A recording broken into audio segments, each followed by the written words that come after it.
Bonjour tout le monde. Bienvenue à ce nouvel épisode du podcast AGB. Voici Alma.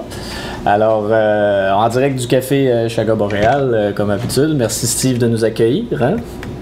Alors, je vous présente mon co-animateur Alexandre Gagnon-Bouchard. Bonjour tout le monde. Oui, et aujourd'hui, on a un invité bien spécial. Dans notre lignée professionnelle de la santé, on reçoit Martine Lessard, acupunctrice. Donc, bonjour Martine. Bonjour. Merci d'accepter notre invitation. Ah, mais ça me fait plaisir. Cool. Oui. On est toujours content d'avoir des nouveaux gens à notre émission. Oui. Pour commencer, Martine, peut-être si tu pouvais, en 2-3 phrases, décrire un peu, en gros, les services que tu offres aux gens. C'est donc l'acupuncture, est-ce que c'est juste ça? Est-ce qu'il y a d'autres choses, en gros? Oui, effectivement, c'est juste ça. Je fais de l'acupuncture depuis maintenant 30 ans. Okay. À mon bureau, je pratique chez moi. OK, donc à la maison. À la maison, oui. Okay. Vous êtes situé à quel endroit? Je suis située sur l'avenue Martel. Avenue Martel, dans le quartier Château d'Eau. Dans le quartier, oui, c'est ça. Pour ceux qui connaissent. En arrière des Galeries Lac-Saint-Jean. Oui. OK. Puis donc, en gros, votre parcours, ça ressemble à quoi? Qu'est-ce qui vous a amené là, un jour là, à vous intéresser aux médecines alternatives comme ça? D'où c'est parti? On veut savoir la forme Les vraies d'histoire. affaires. Écoutez, je vais peut-être vous surprendre. Correct, Parce que moi, je me dirigeais pas du tout vers les médecines alternatives. Ah non? Pas du tout. Non, C'était vers quoi? moi, j'ai étudié en médecine avant. OK. Ah ouais? Oui. OK. J'ai fait 4 ans de médecine à l'Université Laval. OK. Donc, j'étais partie pour pratiquer la médecine, mais sauf qu'en cours de route, probablement que ça correspondait pas exactement à mes aspirations. C'était une mauvaise connaissance de soi. Quand tu es jeune, je suis rentrée là, moi, en médecine, tout de suite après mon collège, que j'ai fait à Alma aussi. OK. Fait que, bref, c'est ça. Après 4 ans, là, j'ai comme une remise en question. J'étais comme plus capable là, de continuer. J'ai arrêté. OK. Fait que je me suis ramassée avec un bagage, un bon bagage, puis qui était un peu inutile. Je savais pas, je pouvais pas rien faire avec ça. Je pouvais pas travailler dans le milieu de la santé parce que j'avais un bac en sciences santé, mais j'étais pas infirmière, j'étais pas... C'est un peu comme ça, quand on sort avec un bac en psychologie, souvent, tu sais, c'est des belles connaissances, puis tout ça, mais ça débouche pas directement sur un emploi particulier, maintenant. Oui, c'est dans l'investir quand on va pas plus loin, on va dire ça comme ça. Oui. Puis, c'est ça. Puis moi, c'était pas, quand j'ai quitté la médecine, c'était pas que j'aimais pas la médecine, non, c'était pas ça. Je trouvais ça intéressant. J'ai beaucoup d'admiration pour les gens qui travaillent dans ce milieu-là. Mais moi, je me sentais pas à ma place. Ça fait qu'après quelques années en arrêt, pendant ce temps-là, moi, j'ai mis un petit bébé au monde et tout ça. Je me posais beaucoup de questions sur ce que j'allais faire. Puis là, c'est par pur hasard. À l'époque, je demeurais à Québec. J'ai vu un article qui parlait, d'une nouvelle école de médecine traditionnelle chinoise qui allait s'ouvrir à Québec. OK. Puis, j'ai dit, oh, non, ça pourrait peut-être être intéressant. Fait que je me suis inscrite et j'ai commencé la formation. C'était un programme d'une durée de 3 ans. Fait que j'ai commencé la première année, puis je vous avoue que la première année, ça n'a pas été évident. Parce que moi, j'arrivais avec mes connaissances médicales, ma façon d'appréhender la santé et tout ça. Puis là, ça, c'est une toute autre approche. Hein? Ouais. C'est une médecine plus empirique et tout. Fait que j'avais beaucoup de réticence. Mais par la suite, après ma première année, là, il a fallu que je fasse un choix. Je me suis dit, je continue ou bien j'arrête. Tu sais, il faut falloir que... Et finalement, j'ai dit, bon, OK, je vais oublier mon bagage, je vais me laisser imprégner de cette médecine-là, puis après, je vais voir ce que je peux faire avec ça. Puis c'est ce que j'ai fait. Puis ça a mieux été, d'ailleurs, ça a mieux été. J'ai laissé mes jugements de côté, mes préjugés de côté. L'ouverture d'esprit. L'ouverture, c'est ça. Puis j'ai accueilli ce qu'on m'enseignait, puis j'ai essayé de bien l'absorber, de bien le... Puis par la suite, j'ai commencé à travailler là-dedans, dans ce milieu-là. Puis ça a été difficile au début. Je vous avoue que ça a été un peu difficile, mais avec le temps, j'ai apprivoisé vraiment cette approche-là. Qu'est-ce qui a été particulièrement difficile, mettons? Là, on dit, c'était-tu par rapport à l'ouverture des gens et des clients par rapport à cette discipline-là, ou c'était vraiment de rester sorti de la médecine occidentale puis de bien respecter finalement l'approche orientale? Oui, bien c'est un peu, c'était pas l'ouverture des gens, l'ouverture des gens était là. Okay. Mais moi, je pense que j'avais pas encore trouvé ma façon de travailler, OK? Ma façon personnelle à moi de travailler, me sentir à l'aise dans ce que je faisais, OK? J'étais pas le type granola qui était capable de dire, que tout ce que je pouvais faire n'importe quoi avec cette médecine-là. Guérir toutes les maladies. Guérir toutes les maladies. Je savais que ça avait ses limites, mais je les connaissais pas encore tout à fait, mes limites. Mais c'est donc avec l'expérience, tranquillement, que j'ai pu davantage cerner mes limites, trouver ma façon à moi de travailler.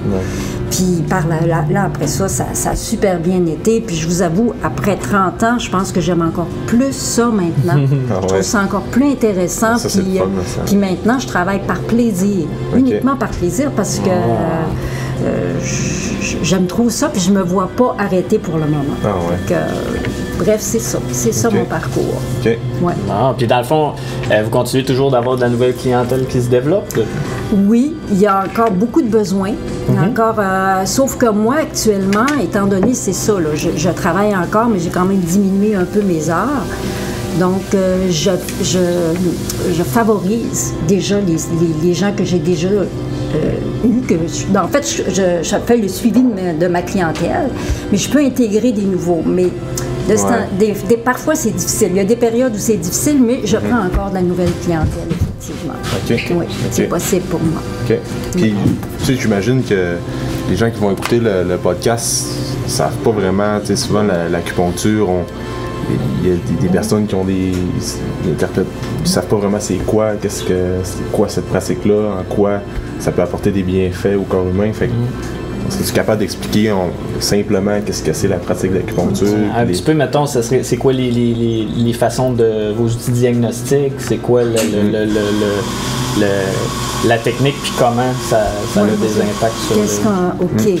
Ben en fait, l'acupuncture, la médecine traditionnelle chinoise, c'est une médecine quand même globale.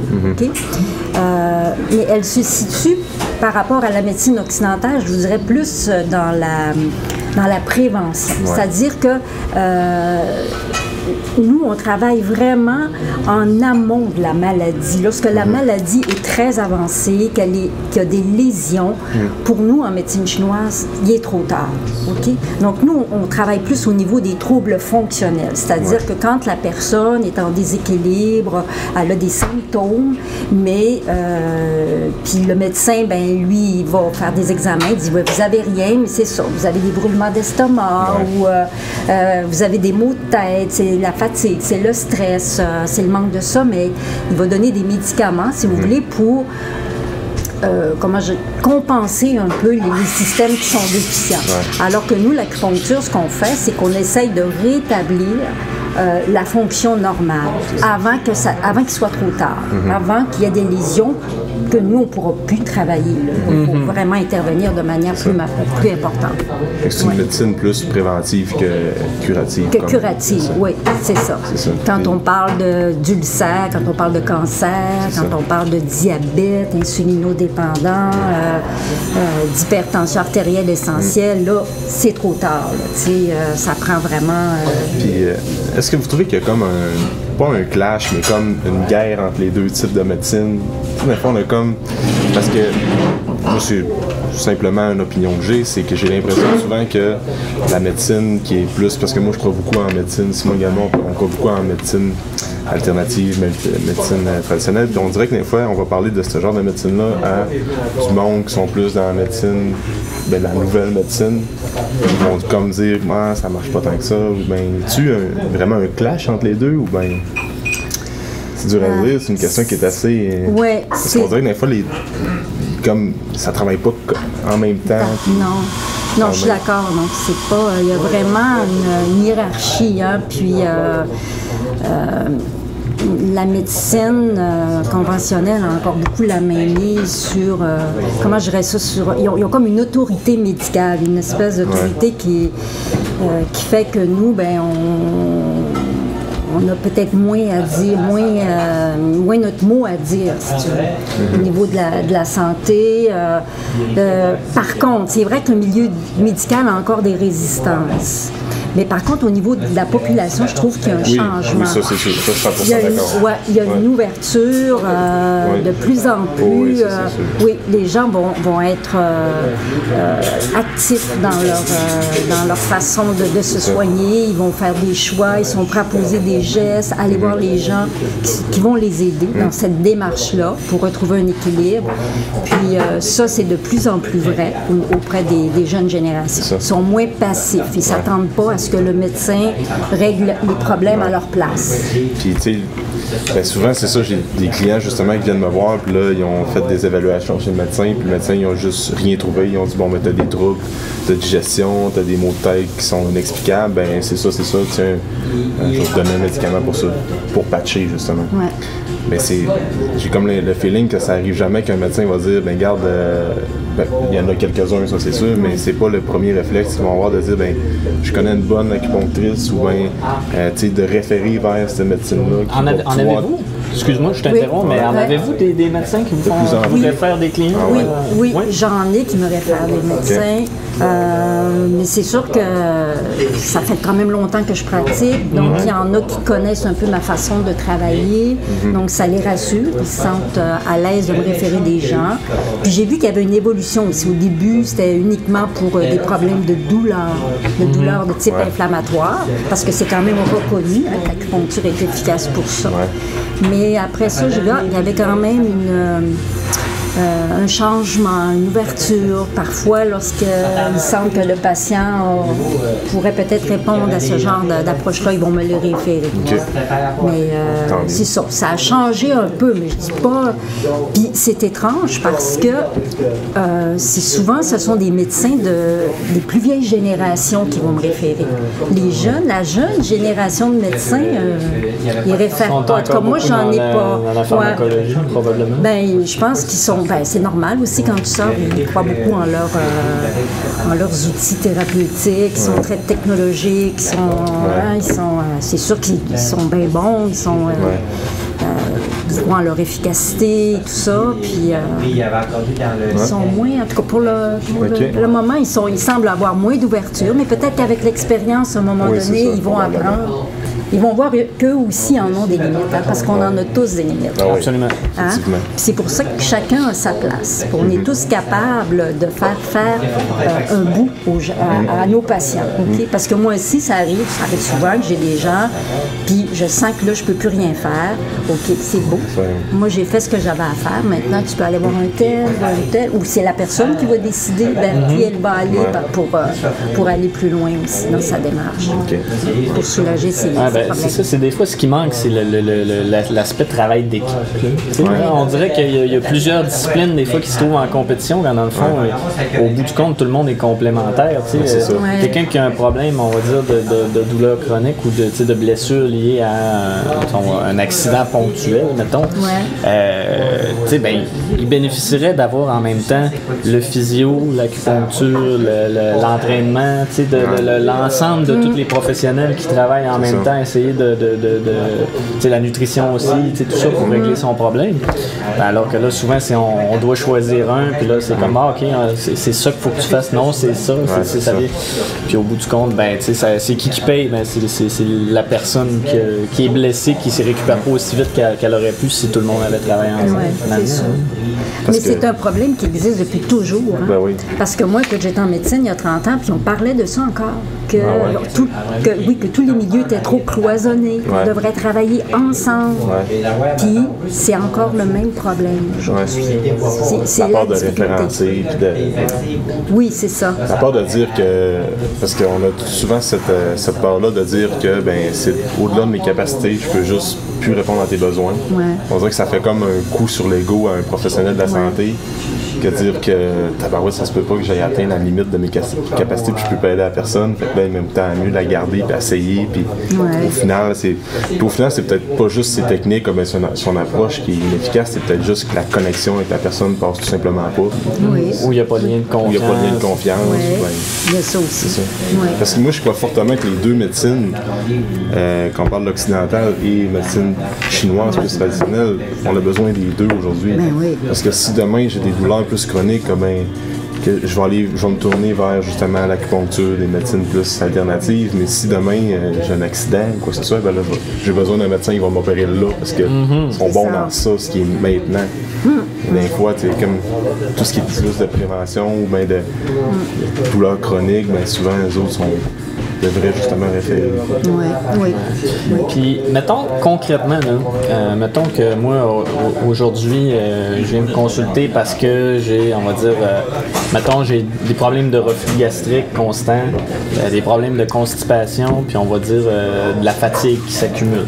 Là, mettons, je viens vous rencontrer dans un contexte de consultation. À quoi ça va ressembler, mettons, la prise en charge? Est-ce que vous allez me faire remplir des questionnaires? Est-ce que vous avez fait certains types d'examens? Comment ça fonctionne en gros? Tu sais, les gens souvent ils voient les aiguilles, tu sais, puis ils voient pas le reste. Puis ils sont comme, oh mon Dieu, tu sais, ça peut leur faire peur un petit peu. Là. J'aimerais ça si on est capable de les mettre en contexte un peu là, pour les mettre en confiance. C'est quoi une rencontre avec comment ça marche? Ben, en tout cas, moi, la manière dont je fonctionne, c'est d'abord il faut prendre rendez-vous. Puis quand j'accueille quelqu'un pour la première fois, c'est sûr que je commence pas tout de suite par les aiguilles. Hein? On commence par ouvrir un dossier ensemble. C'est-à-dire que j'ai un questionnaire que je complète avec la personne. Moi, j'aime mieux, parce que je veux pas donner des questions que la personne me dit oui, non. Non, je veux vraiment qu'on discute ensemble les raisons pour lesquelles elle me consulte. En détail, toute l'histoire de sa pathologie actuelle. Mais il y a aussi tout son bagage aussi. Je pose plein de questions sur tous les antécédents qu'elle a eu, si elle a déjà eu d'autres problèmes de santé auparavant, puis sa situation générale, tout l'ensemble des systèmes aussi. Je vais faire des vérifications au niveau de tous les systèmes. Même si elle consulte, comme tu me disais, pour des problèmes gastriques, je vais m'informer s'il y a des problèmes pulmonaires, s'il y a des problèmes au niveau du sommeil, au niveau de l'ensemble de tous les systèmes. On fait le tour de l'organisme. Le tour de tout, OK? C'est ça. Parce que moi, en médecine chinoise, comme tu disais, je me base beaucoup sur le questionnaire parce que j'ai pas d'examen de laboratoire qui va me donner des informations sur ce que je peux pas voir. Donc, c'est vraiment à partir de ce questionnaire-là que je base beaucoup mon travail. Mais il y a aussi l'examen, de quoi a l'air la personne, la manière dont elle se présente, l'énergie qu'elle dégage. Il y a aussi la palpation quand j'y touche après, là, quand je l'installe, est-ce qu'elle est chaude, est-ce qu'elle est froide, les extrémités. Il y a eu une époque aussi où je prenais la prise du pouls parce que ça c'est un temps de l'examen en médecine chinoise. Oui, la prise du pouls chinois, profond, intermédiaire superficiel, puis l'examen de la langue. C'est quoi c'est parce que en médecine chinoise, c'est ça, on a 12 méridiens, 12 grands méridiens. Et à chaque méridien correspond un emplacement du pouls. OK? Donc, il y en a un en profondeur, puis il y en a un en superficie. OK. Donc, à chaque endroit, il y en a 6. 3, 6, 9, 12 de chaque côté. Okay. Donc, les méridiens sont représentés sur chacun des points. OK. Mais je vous dis tout ça, mais moi, je ne le fais plus de ça. Là. OK. Fait que c'est ça. Parce que j'ai arrêté de les prendre parce que d'abord, c'était très difficile. C'est une appréciation qui est qualitative. C'est pas... qui est très subjective. Subjective, oui. Puis maintenant, il y a de plus en plus de gens qui prennent la médication aussi, qui peuvent modifier le pouls. Ouais. Fait que là, je peux pas me fier. C'est pas mais ça faisait partie du temps de l'examen en médecine traditionnelle chinoise, comme l'examen de la langue aussi, qui peut donner d'autres informations. Okay. Et ça, moi, je le fais moins pour toutes les raisons que j'ai données. Donc, c'est pour ça que j'accorde beaucoup d'importance à mon questionnaire puis à l'examen physique du patient. Okay. Une fois ça fait, ben moi, j'établis un petit peu mon diagnostic de déséquilibre énergétique. Okay? Donc, je vois comment je vais la traiter. Puis ensuite, je vais expliquer aux patients un petit peu notre contrat Puis ce que je trouve intéressant, c'est qu'à travers mon questionnaire, je peux voir aussi s'il y a des choses à changer, s'il y a des comportements à changer. Donc, j'ai aussi du temps à accorder pour lui faire voir s'il y aurait peut-être des choses de son côté qu'elle pourrait modifier pour s'aider. Ouais. Soit au niveau de l'alimentation, plein de choses. Okay? Ah, c'est ça, c'est une consultation, que ce soit 1 heure, 1h30, c'est beau, c'est pendant le temps qu'on consulte, on fait quelque chose de concret, mais il faut que la personne soit capable des 23 autres heures dans sa journée, ça soit comme optimal pour récupérer. Oui. Fait que c'est ça. Puis après ça, je lui explique que moi, en acupuncture, la manière dont je fonctionne, j'ai appris par expérience que même si je ne fais pas de miracle, il faut que la personne sente qu'il y a un travail qui se fait. Donc, moi, je me fixe toujours des objectifs à court terme. Donc, je lui dis, moi, jamais je vais suivre quelqu'un, je vais recevoir quelqu'un 1 fois par semaine pendant 1 an de temps. Alors, non, je ne fais pas ça. Je lui dis, bon, là, on va faire 3 traitements consécutifs à 1 traitement semaine. Puis, à l'intérieur de ça, moi, à partir de ce que j'ai décidé, du protocole que j'ai choisi au départ, je peux avoir à m'ajuster. Parce que chacun est différent, chacun réagit différemment. Donc, il faut que j'apprenne aussi à la connaître sur le plan énergétique. Donc, c'est ça. Fait que je commence par 1 traitement, 2 traitements. Puis là, en cours de route, la personne me dit si elle voit des changements, si elle voit une amélioration. Fait que moi, à partir de ça, je me dis, OK. Après mes 3 premières séances, OK, on est rendu là, on a bougé, on est encore en progression, donc ça vaut la peine peut-être encore de poursuivre. Okay. Fait que là, je vais poursuivre traitement par traitement, mais je vous dirais que le gros des traitements que je fais, c'est entre 3 et 5 séances. Okay. Moi, c'est comme si je donnais une petite poussée aux gens. Un traitement choc. Oui, un petit traitement, essayer de replacer les choses, puis là, après ça, je les laisse aller. Puis ils peuvent avoir besoin parfois de comment je dirais ça, de suivi ou de occasionnel. On y va au besoin, selon ce que les gens ressentent. Si on vraiment, des fois, ça peut être suffisant, d'autres fois, ils peuvent revenir épisodiquement. OK? Fait que c'est ça. Très, très intéressant. Moi, j'ai déjà eu une expérience avec une acupunctrice des vieilles écoles. Ben, pas vieux dans le sens péjoratif, mais de la médecine traditionnelle chinoise, là, un peu de la même manière que vous. Là. Elle évalue avec les pouls, avec l'examen de la langue, puis des questionnaires aussi. Sensiblement la même méthode. Puis elle a travaillé une aiguille à la fois, toujours. Est-ce que c'est le cas pour vous aussi? Est-ce qu'il y a une différence à travailler à plusieurs aiguilles? Est-ce que ça dépend des cas? Comment est-ce qu'on gère ça? Oui, mais ça, c'est une autre technique que toi, tu as connue. Cette technique-là, c'est ça. On travaille juste avec une aiguille. On va chercher la réaction locale. On appelle ça aller chercher le chi. Oui. Une fois qu'on a obtenu la réponse espérée, on passe à l'autre point. Okay? Moi, c'est pas la méthode que j'utilise. Moi, je mets chacune des aiguilles sur chacun des points que j'ai choisis et je les laisse en place. Pourquoi je fais ça? C'est parce que c'est une approche qui est beaucoup moins douloureuse. Okay? Parce que quand il faut aller chercher un effet, une réaction locale à chaque fois, ça fait mal à chaque poncture. Alors que juste mettre l'aiguille, on a une petite sensation locale, mais c'est pas douloureux. C'est très, très confortable. Okay. Oui. Puis, qu'est-ce que je voulais dire aussi par rapport à ce que tu me disais, là, l'approche peut-être plus traditionnelle avec l'examen de la langue et le pouls. Je veux dire c'est que la médecine traditionnelle chinoise, elle continue d'évoluer. Hein. Ouais, c'est ça. Il y a encore des connaissances, il y a des gens qui font...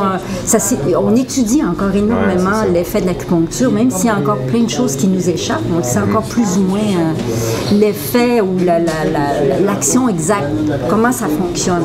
Mais de plus en plus, on commence à comprendre. Puis il y a différents courants qui évoluent. Moi, j'ai suivi dernièrement la formation du Dr Maurice Musat, qui est malheureusement décédé. Okay. Puis lui, c'est quelqu'un qui a beaucoup réactualisé l'acupuncture. Okay. Il a beaucoup, comment je dirais ça, il a défolkloré réalisé, enlever tout ce qui était folklorique un peu. OK. Toutes les choses sur lesquelles, pour la rendre beaucoup plus accessible, parce qu'on n'a pas le choix, il faut la rendre acceptable pour les Occidentaux, parce que c'est une médecine aussi culturelle. Hein? La médecine traditionnelle chinoise, c'était développé en Asie, puis il y a des choses là-bas qu'ils font, qu'ils utilisent, qui peuvent être efficaces, mais que nous, ici, ne seraient pas acceptables. Hein? Parce que moi, je suis allée en Chine voir, puis ils font des choses que là-bas, bon, ça marche, mais moi, je ne pourrais pas le faire.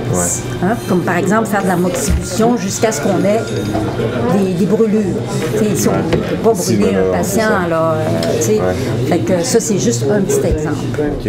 Donc, c'est ça, le docteur Moussa, lui, il a transformé un peu la médecine traditionnelle chinoise, puis il en a fait quelque chose, comme je disais, de beaucoup plus actuel. Fait que lui, il nous fait travailler comme si le corps, en tout cas les méridiens, c'était un grand réseau électrique contrôlé par une espèce d'ordinateur. Qui est notre cerveau. Notre cerveau. Okay? Puis c'est ça, c'est que quand on travaille, ce qu'on fait dans le fond, c'est qu'on essaye de reprogrammer le corps. C'est que quand, il y a des symptômes qui apparaissent, comme tu disais, des troubles digestifs, j'ai du reflux, j'ai de l'hyperacidité. Donc, il n'y a pas vraiment de maladie. On ne comprend pas comment ça se fait que, tu as tout ce qu'il faut pour bien fonctionner, mais ça ne fonctionne pas bien. C'est comme si, là, ton système digestif, c'était un peu emballé. Il est en hyper-fonction. Mais moi, ce que je vais faire, avec la méthode MUSA, c'est que je vais tenter de reprogrammer ça. De diminuer la fonction gastrique, puis faire circuler ou retonifier les autres systèmes pour que tout reprenne son équilibre. Donc, c'est ça. Puis souvent, lui, cette reprogrammation-là, elle se fait en 3 séances. C'est pour ça que tout à l'heure que je te parlais de 3 traitements. 3 ou 5 séances. Souvent, dans ces 3 traitements-là, on tente de faire une reprogrammation. Là, il va peut-être y avoir une évolution, mais ça ne sera pas encore parfait. Mais c'est pas grave. On va avoir fait une espèce de ménage. On va voir, il reste encore tel symptôme. Donc, on peut refaire encore une reprogrammation où on peut choisir, OK, j'avais peut-être pas vu ça, mais il y a peut-être tel autre système aussi qui était déséquilibré, puis qui était caché par le plus grand déséquilibre de l'autre. OK, lui, je vais aller refaire la programmation de celui-là, puis tout à coup, les choses se rétablissent. Donc, grosso modo, c'est comme ça qu'on fait. Parce qu'on peut travailler sur différents systèmes. Quand on parle du système digestif, ça peut être le système hormonal, ça peut être, les femmes qui ont des difficultés avec leur cycle menstruel, ou des trucs comme ça, juste pour régulariser tout ça. Comme par exemple les allergies. Le système immunitaire qui fonctionne, qui est trop fort, en fait, qui fonctionne trop. Est-ce que ça peut aider pour l'acné, mettons? Oui, ça peut aider pour l'acné. Oui, ça peut aider, mais c'est ça, il faut faire vraiment une analyse complète. Parce que souvent, il peut y avoir des problèmes hormonaux, mais il peut y avoir des problèmes digestifs, il peut y avoir des choses en dessous de ça. Tantôt, vous avez parlé des 12 méridiens. Oui, les 12 grands méridiens. Moi, je sais pas, je comprends. J'aimerais ça savoir c'est quoi les 12 méridiens, sans trop rentrer dans les détails, mais c'est quoi? C'est un questionnement par rapport à ça. Oui, c'est ça. C'est quoi les 12 grands méridiens du corps? C'est quoi leur impact sur notre corps? C'est ça. C'est que finalement, il y a comme des espèces de courants d'énergie qui circulent. Notre activité métabolique crée toutes sortes de champs. Puis ces courants-là, ils sont... ces courants-là, ils sont quand même très définis. Ça ne circule pas n'importe comment. On a observé que ces champs d'énergie-là suivaient comme une circulation. Partout dans le corps. Puis ces courants-là pénètrent à travers certains organes. Ressortent, revient en périphérie, retourne, s'en va dans un autre organe, tout ça. Puis, pourquoi qu'on dit que 12 grands méridiens? C'est parce qu'on a 6, parce que la circulation se fait à travers les 6 grands organes principaux du corps, qui sont le cœur, les poumons, les reins, le foie. Pancréas. Oui, ça fait partie de rate pancréas, effectivement. Puis aussi, il y a aussi les 6 viscères. qu'on appelle comme l'intestin grêle, le gros intestin, la vessie, il m'en manque, la vésicule biliaire. Fait que c'est tout ça qui fait que c'est comme le courant passe à travers cet organe-là, il va prendre le nom de l'organe. Okay? C'est pour ça qu'on les appelle, on dit qu'il y a 12 grands méridiens, parce que c'est un peu pour les nommer puis les situer. C'est tel trajet qui est touché. C'est un trajet du champ énergique qui va avoir dans le corps, qui passe par certains organes. Qui passe par certains organes, qui fait que, c'est clair, c'est juste, je me demandais justement ça. Quand il y a des problèmes, ça va être quoi? Ça va être soit que la circulation est bloquée à quelque part ou que ça circule trop fort? Oui, souvent c'est comme ça qu'on va résumer les choses. Soit qu'il y a un vide ou soit qu'il y a un trop plein ou un... ça va aussi, on peut le traduire aussi en disant c'est une hyperfonction ou c'est une hypofonction. Quand un déséquilibre, par exemple, au niveau du système nerveux autonome ou un déséquilibre au niveau de l'axe neuro-endocrinien. Soit que l'organisme est trop faible, puis les fonctions ralentissent, font pas ce qu'ils ont à faire, ou c'est l'inverse. Elles deviennent hyper fonctionnelles, puis là, elles fonctionnent trop, puis deviennent inefficaces, paradoxalement. Puis là, après ça, j'imagine que, par exemple, que tel méridien qui fonctionne moins bien, ou tel organe qui fonctionne moins bien, là, ça va être relié avec les points d'acupuncture. Oui, c'est ça. Oui, on va faire des liens. Mais par contre, c'est ça, on peut travailler, par exemple, comme vous autres, je sais que vous êtes des spécialistes du mouvement, de l'activité, tout ça. Moi, ça va arriver, par exemple, que je vais traiter un problème d'épicondylite. Mais ça peut être juste un problème local. Quand c'est juste un problème local, je fais un traitement vraiment régional. C'est ça. C'est ça, du bras. Je vois comment ça irradie, tout ça. Donc, le but, c'est de faire circuler. Il y a de l'inflammation. Donc, je fais circuler. J'active la circulation. Je peux avoir un effet analgésique aussi. Fait qu'à ce moment-là, c'est comme ça. C'est tout ça. Mais ça peut arriver que au problème d'épaule ou de coude, il y a des problèmes internes aussi. Là, à ce moment-là, c'est une autre affaire. Là, il faut aller vers plus vers les organes, faire des traitements plus globaux, généraux. Mais quand je travaille un problème de douleur, comme ça mobilise beaucoup l'énergie localement, je vais me concentrer là-dessus. Puis après, on va peut-être travailler plus globalement. Des points d'acupuncture, j'imagine qu'il y en a plusieurs, là, chaque... Oui, il y en a au-dessus de 600 ou 680 points principaux. Mais en plus de ça, il y a plein de points hors méridiens qu'on appelle des points extraordinaires, des points... Mais par définition, déjà, quand tu touches, si un point est hypersensible, là, pour nous, tu peux le poncturer. Parce que c'est pas normal. L'hypersensibilité, c'est déjà un signe que le point est pathologique. Fait que tu vas aller le poncturer. Puis est-ce que, mettons, les points sont aux mêmes endroits pour tout le monde ou ça peut varier? Ça peut varier. Ça peut varier. C'est sûr qu'on a des repères anatomiques. C'est pour ça qu'il faut beaucoup palper. Moi, je vais beaucoup palper. Ça peut même arriver des fois qu'un point se déplace à un moment donné. Que le point se déplace. C'est pour ça qu'il faut palper, aller voir, il y a une sensibilité là, ou des fois on sent une pression. Une dépression. Fait que là, c'est pour ça qu'il faut vérifier chaque patient. Dans les tissus, dans le fond, comme un trou, là, finalement? Oui, c'est ça. Souvent, le point va se situer là. Ou c'est puis les points les plus actifs en acupuncture, souvent, c'est dans les endroits où il y a des gros carrefours vasculo-nerveux. Il y a beaucoup de vaisseaux sanguins, beaucoup de terminaisons nerveuses. C'est sûr que ça va faire des points puissants parce que le corps va tout de suite, rapidement percevoir... C'est comme si c'était une grosse artère de circulation. C'est ça. C'est comme... Parce que la représentation cérébrale du corps, on sait que les mains, les pieds, la représentation au niveau du cerveau est beaucoup plus importante, par exemple, qu'un point là, au niveau du tronc. C'est pour ça que les points les plus efficaces au niveau de l'acupuncture sont au niveau des extrémités. C'est pour ça que de plus en plus, on sait que l'activité, le système nerveux est très, très important dans l'action de l'acupuncture.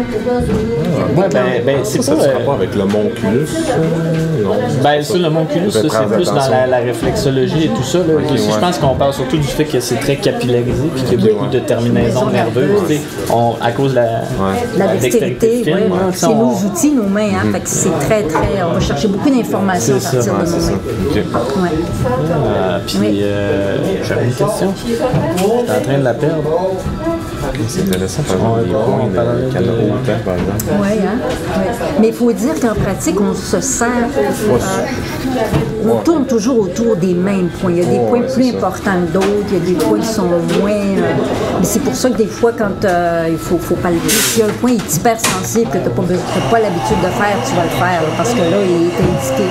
Okay. Mais, on tourne toujours autour des mêmes... on a peut-être entre 50 et 100 points là, qu'on va utiliser. On s'en tient dans ça. Okay. On est mieux d'utiliser ceux-là, mais de bien les posséder, de bien les travailler, puis de bien les localiser. Ouais. C'est comme dans n'importe quel changement, même d'habitude, c'est pas de tout faire qui est important ou de faire les choses parfaitement. C'est mieux vaut faire quelques petites choses, quelques petits gestes comme il faut que d'essayer de tout faire à moitié. Oui, exactement. C'est ça qui va avoir des résultats. Okay. Puis au niveau de la clientèle, là, au fil des années, j'imagine en 30 ans, c'est sûrement pas les mêmes gens qui viennent vous voir, ou peut-être c'est les mêmes. Est-ce qu'il y a eu des changements? Est-ce qu'il y a eu une évolution dans ça? Oui, il y a eu une évolution.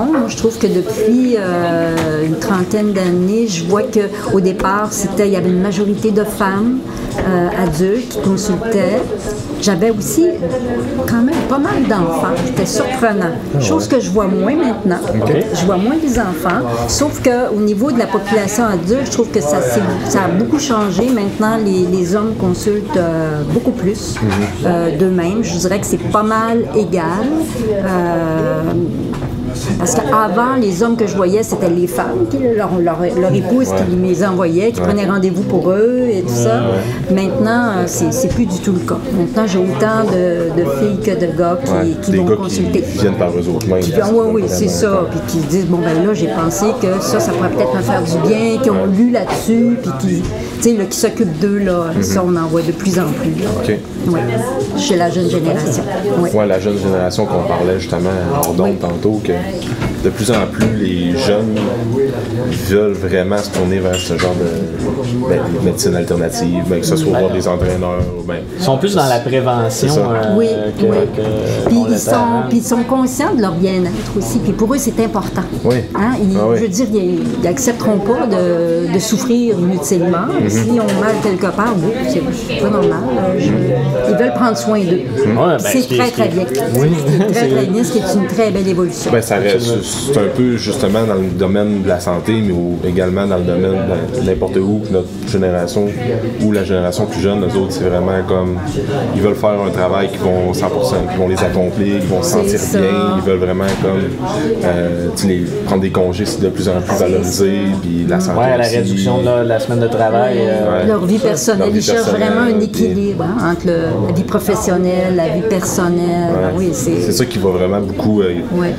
C'est une caractéristique de la nouvelle génération aujourd'hui. Je pense que ça va sûrement aider à compenser les excès de problèmes de santé mentale qu'on voit aujourd'hui.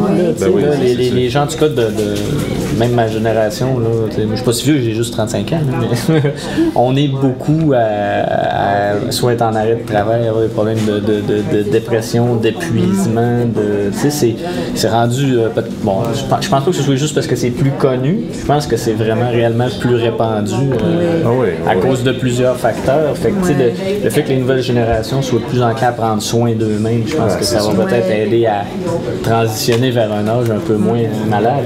Moi, je le vois en consultation que souvent j'ai des personnes plus âgées, disons, que souvent ils vont sortir la liste de médicaments qu'ils vont prendre, puis là, c'est juste normal pour eux de prendre tel médicament pour contrôler la pression ou quoi que ce soit. Puis je vais voir un changement de discours quand les générations plus jeunes vont dire, je comprends pas pourquoi le médecin veut absolument me donner un médicament, ben, quand je sais que c'est un problème, que c'est moi qui ai créé, puis que je suis capable de régler par moi-même avec mes habitudes de vie, tu sais. Ils refusent justement il y en a qui en ont vraiment besoin. Là, oui, c'est ça, oui. Mais ils vont dire, non, je suis capable de le guérir par moi-même. Mais ils sont plus critiques par rapport, puis c'est ça, ils cherchent des solutions. C'en est une, mais eux, ils disent, OK, ils ne s'arrêtent pas à juste cette solution-là, ils vont chercher ailleurs. Est-ce que je peux le faire mieux? C'est que ça. Parfois, on n'a pas le choix. Oui, c'est ça. Ouais. C'est comme... Mais tu parlais d'anxiété tout à l'heure, je trouvais ça intéressant, parce que ça, c'est une chose que je ne voyais pas avant, mais je vois beaucoup de jeunes, par exemple, qui consultent pour ça, un problème d'anxiété. Pour le stress et l'anxiété, puis même des anxiétés généralisées, chez des jeunes. Ah, ben oui, ben là, maintenant, aujourd'hui, ils diagnostiquent des dépressions, là, maintenant, là, chez des enfants de moins de 3 ans. La symptomatologie est différente un petit peu, ça se manifeste pas de la même façon que quand on est capable de communiquer adéquatement, là, mais déjà, en bas âge, il y a des diagnostics de dépression qui se font maintenant. Puis l'anxiété, on voit les troubles du spectre d'autisme, c'est ce type de problématique-là aussi, mais moi, maintenant, je travaille au département du crédit d'impôt pour personnes handicapées à Revenu Canada, pour le support aux gens, puis on reçoit énormément de demandes pour des problématiques en santé mentale chez des jeunes enfants. Fait que ce soit troubles du spectre de l'autisme, des problèmes de troubles déficitaires de l'attention avec hyperactivité, on a de l'anxiété généralisée, vraiment beaucoup, des troubles de personnalité, dépression.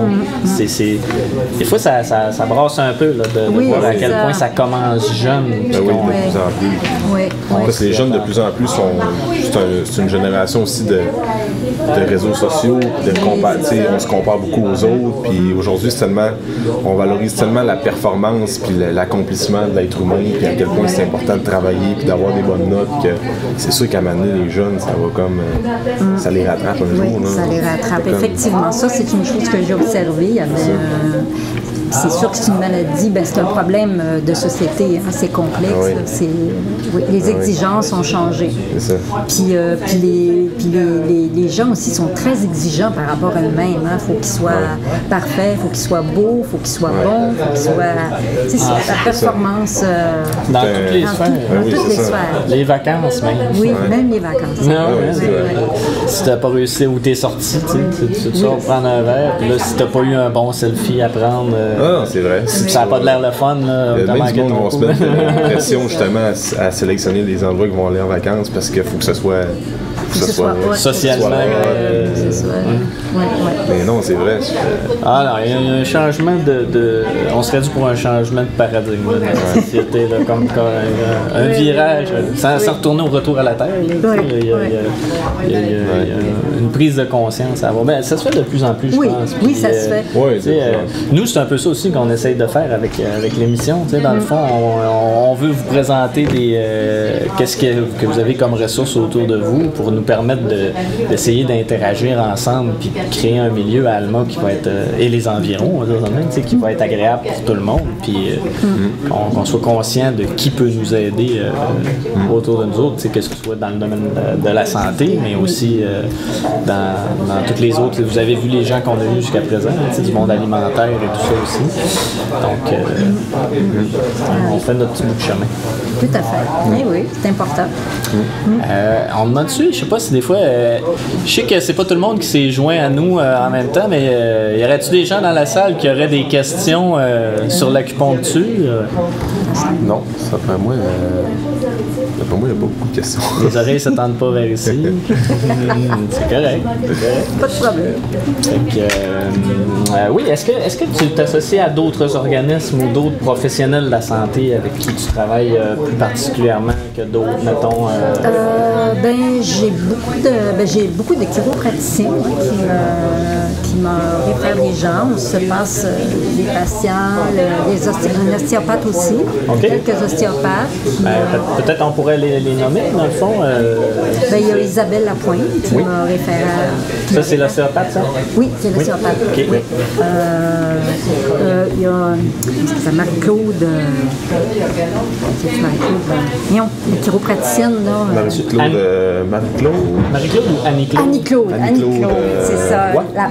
Annie-Claude Roy. Ouais, OK. Il y a beaucoup de gens qui me sont référés de sa part. Fait que les médecins aussi, il y a des médecins qui me réfèrent. Le docteur Claude Chêne m'a référé souvent des patients, le docteur Veillette. Même il y avait l'orthopédiste aussi, le docteur Gardé, qui envoyait souvent des patients en acupuncture. Oui. Ah, mais c'est intéressant de savoir, surtout si, mettons, aux gens qui nous écoutent, vous travaillez avec un de ces professionnels-là, ben, vous savez qu'ils vont être ouverts à cette approche-là comme complément à votre traitement. Fait que, c'est pour ça que je trouve ça intéressant de les nommer. Il faut connaître les réseaux de tout un chacun. Ben, ça nous permet de sélectionner des fois des gens qui sont au sein du même pour être sûr. Quand on sait qu'ils travaillent bien en équipe, ben, ça peut. Oui, effectivement. C'est intéressant de voir qu'il y a quand même une collaboration entre les différents professionnels de la santé. C'est important aussi.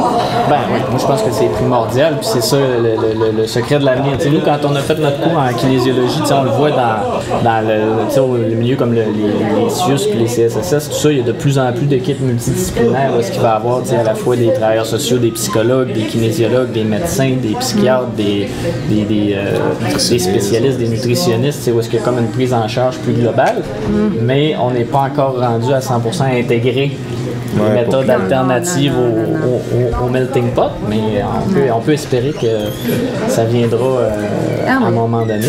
Avec le temps. Ben oui. Puis, est-ce qu'il y a des projets spéciaux pour l'avenir pour Martine Lessard? Là, tu disais que tu réduis un petit peu tes heures tranquillement. Est-ce qu'il y a de quelque chose, on va dire, une transition vers autre chose? Je sais pas, la formation, l'éducation, la sensibilisation, le travail à l'étranger, peu importe. Tout ce qui est... Ah ben là, moi, je dirais que mon objectif actuellement, c'est de travailler le plus longtemps possible, de continuer à aider des gens. Je pense que les gens l'apprécient beaucoup, donc c'est mon objectif. C'est un très beau projet, ça. Ben oui, un très beau faire projet le plus d'avenir. longtemps possible et toujours bien le faire. Parce que ça, c'est bien important de se garder à jour. Parce que nous, on est obligé aussi de faire de la formation continue, donc on n'a pas le choix. Il y a un ordre professionnel pour les acupuncteurs? Oui. On a une association, puis on a un ordre professionnel. Donc, on a une obligation de 60 heures De formation continue par année? OK. Pas par année, par 3 ans. Par 3 ans. Donc, ça fait 20 heures par année. Donc, vous êtes protégé. Quand vous allez voir un acupuncteur, il y a un ordre professionnel, donc vous êtes protégé. Oui. C'est-à-dire que peu importe qui vous allez aller voir, en tout cas ici à Alma, je les connais tous, on est tous compétents, on a tous ce qu'il faut pour bien pratiquer. Bien répondre à ça. C'est très plaisant de Je savoir. trouve ça vraiment le fun de voir que, tu sais, même après 30 ans de pratique, vous êtes encore autant passionné. On va le dire parce que c'est rare le monde, tu sais, je veux pas que ça fait 30 ans qu'ils font la même job, la même routine, puis qu'ils sont encore autant passionnés, même plus. C'est vrai. C'est vrai, là, tu sais, je mentionne pour ça. Oui, c'est vrai. Puis moi-même, ça me surprend parce que je me dis, c'est vrai, j'aime ça autant, sinon plus. Ça, c'est une chance. Mais c'est peut-être aussi parce que là, on dirait que je suis au sommet, là, je maîtrise vraiment bien mon art, si vous voulez. Puis quand aussi, ça fait plusieurs années comme ça que tu pratiques, tu n'as plus à te vendre. Les gens te connaissent, les gens te font confiance, ils savent, ils se sentent en sécurité. Fait que ça va comme un peu tout ça. Tout ce que j'ai à faire, c'est bien faire ce que j'ai. C'est comme l'accomplissement de justement plusieurs années de formation, pas d'essai-erreur, mais des fois, on faisait des affaires là, peut-être 10 ans, 15 ans qu'on ne ferait peut-être pas aujourd'hui, puis c'est correct dans même, c'est l'évolution. Fait que c'est comme un accomplissement de tout ça que là, on peut juste comme performer. On est comme au sommet de notre art. C'est ça. Puis je veux comme en profiter et le savourer le plus longtemps possible. Ben oui, C'est sûr. Tout à fait humain. Oui, Exact. oui, parce que c'est quand même se bâtir une clientèle. C'est pas si facile que ça. Non, c'est vrai. Ça demande beaucoup de persévérance, de ténacité, de disponibilité aussi. Oui, ben c'est aussi qu'au départ, surtout quand on essaie de régler les problèmes pour vrai, puis de les régler relativement rapidement, ben, quand on a de la misère à se trouver de la clientèle, des fois, c'est pas nécessairement un mauvais signe, ça peut être bon signe, mais c'est juste parce qu'on garde pas nos clients à vitam aeternam. C'est ça. On passe à l'autre, on passe à l'autre. Fait que, dans cette ordre d'idée-là, c'est sûr qu'il faut au début courir beaucoup après. Ben, pas courir, mais se mettre en vue, puis se faire connaître pour que les gens viennent vers nous, justement, parce que c'est pas comme, on va dire, comme nous, des fois, dans les gyms, il y a les gens ils s'abonnent pour un an, puis à un moment donné, ils arrêtent de venir, puis ils continuent de payer pareil, tu sais. Il y a quand même, ça fait du roulement. Du roulement, mais tu sais, je veux dire, c'est ça, il y a quand même des gens qui sont là, sans que les propriétaires de gym aient besoin de courir après, on va dire ça comme ça, tu sais, tandis que quand on est professionnel puis qu'on règle des problèmes, c'est quand les gens viennent nous voir, c'est pas pareil. Oui, hein, c'est sûr, oui. Puis j'ai oublié peut-être de faire un point là-dessus au début, mais justement, on parlait de différence entre, je reviens un peu là-dessus, médecine occidentale puis médecine plus chinoise. C'est-tu moi qui se trompe ou bien la médecine chinoise, les médecins sont plus... C'est quand que la personne est malade qui arrête d'être payée. Tu sais, ils sont pas genre eux autres, c'est pas un système ça c'est dans l'histoire. Dans l'histoire, c'est ça que c'était la médecine. Des grands maîtres. Aujourd'hui, mais dans le temps, c'était comme... Confucius, c'est tout ça. Ok, ouais, c'est ça. C'était à l'époque. Les grands médecins qui soignaient les empereurs, c'est-à-dire que quand l'empereur était malade, le médecin n'était plus payé. Tant que l'empereur était en santé, il était bien payé, il faisait une belle vie. Ok, c'était dans le temps. Parce que j'avais vu une vidéo. Les médecins ici sont pas rémunérés comme ça. C'était avec Robin Williams que tu parles. Ouais, c'est ça, j'avais vu ça. C'est comme dans un film, il parle de ça. Puis, ah ouais, c'est ça, ça fait longtemps que j'avais vu ça. Puis j'ai comme eu un flash. Puis j'imaginais justement que c'était pas le même aujourd'hui, en 2019, mais que il y avait quand même quelque chose à retirer de ce petit bout. C'est un film? Je pense que ça vient d'un film. Okay. Oui. Ben, en tout cas, il y avait Robin Williams. Justement. Fait que, je pense pas que ce soit une pub. Ouais, c'est ça. Mais, en tout cas, c'est intéressant d'avoir le point de vue. Ben oui, mais ça nous ramène. C'est ça l'essentiel. L'idée que c'est la prévention. Mais ça, il y a un danger aussi à ça parce que tu déresponsabilises complètement la personne, le patient aussi. Je veux dire, lui aussi, il a son bout de chemin à faire. Le médecin, il est là pour l'aider, mais si la personne ne veut pas s'aider, il ne peut pas rien faire. C'est ça. C'est comme dans n'importe quoi. Ouais, c'est ça. Que ce soit un nutritionniste, que ce soit un entraîneur, acupuncturiste, n'importe quoi, ben, on fait juste donner les outils à la personne, mais elle, il faut qu'elle soit capable de s'en servir. Oui, c'est ça. Il faut qu'elle s'assume. Exact. C'est comme je dis, on donne un programme d'entraînement à quelqu'un, ben, je peux pas m'entraîner à ta place. Ben, tu vas aller consulter une nutritionniste, ben, c'est pas la nutritionniste qui va tenir la fourchette. Ben, c'est pas elle qui fait l'épicerie non plus. Non, c'est ça. C'est ça. Bon, ben, ça fait un beau tour d'horizon. Je sais pas si tu aurais quelque chose à rajouter que tu aurais aimé partager avec les gens pour vraiment bien faire connaître la profession, ou si tu penses qu'on a quand même pas mal fait le tour. Je pense qu'on a fait un beau... Pour vous rejoindre, ça va être par... y a-t-il une page Facebook, site web? Oui, j'ai une page Facebook. OK. Oui. Mais habituellement, en mettant mon nom, acupuncteur, les gens me retrouvent assez facilement. Ils peuvent communiquer avec moi par téléphone. C'est ça. De toute façon, on va vous joindre dans le bas de vidéo les liens pour se rendre au site internet, page Facebook ou les coordonnées tout simplement pour pouvoir rejoindre Martine. On aimerait ça remercier comme d'habitude le Café Chaga pour nous avoir accueillis une fois de plus. Merci à Martine d'être venue encore une fois. Ça m'a fait plaisir. Passer nous voir, de pouvoir jeter la lumière sur une belle profession comme ça. Puis il y a de la place. Il y a de la place pour la relève. Hein? S'il y a des gens qui s'intéressent à ça, vous allez être les bienvenus. C'est ça. Pour poursuivre la tradition. Super. Ben encore une fois, merci à tous pour l'écoute. C'était Simon Bernard, Alexandre et Martine pour le podcast AGB. Voici Alma. À la prochaine. Bye. Merci d'avoir passé un moment avec nous. Pour tout commentaire, suggestion de sujet ou invité, communiquez avec nous en commentaire ou par message privé. N'oubliez pas d'aimer, de partager et de recommander le podcast, c'est grandement apprécié. On se rejoint dans un prochain épisode.